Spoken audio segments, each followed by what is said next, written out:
प्रतिशत निकालो। प्रश्न एक है, निम्न के प्रतिशत ज्ञात कीजिए। उसका पहला सवाल है 200 में से 120 कितना प्रतिशत है, और दूसरा है 500 में से 150 कितना प्रतिशत है। तीसरा सवाल है 1000 में से 550 कितना प्रतिशत है। तो इनका प्रतिशत ज्ञात करना है। तो इसको निकालने के लिए हम देखेंगे पहला सवाल, 200 में से 120। 200 में से 120, एक में से 120 बट्टा 200 और 100 में से निकालना है, प्रतिशत निकालना है, तो 100 में से निकालेंगे। तो 100 का गुणा कर देंगे यहाँ पर, 100 गुणा 120 बट्टे 200।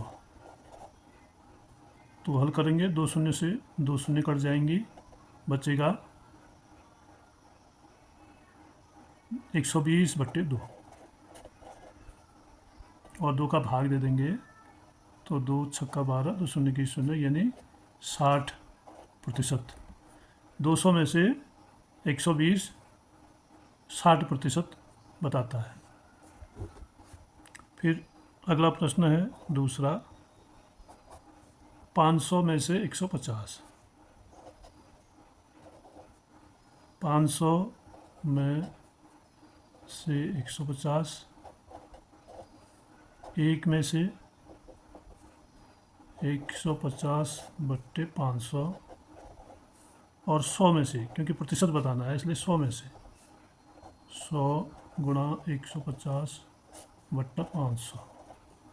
2 शून्य से 2 शून्य काट देंगे, 5 3 15 और 5 शून्य की शून्य, 5 से ये कट गया। तो हमारे पास बचता है 30 और 1, 30 एकम 30। 500 में से 150 जो है 30% है, यानी 150 500 का 30% होगा। अगला सवाल है तीसरा, 1000 में से 550।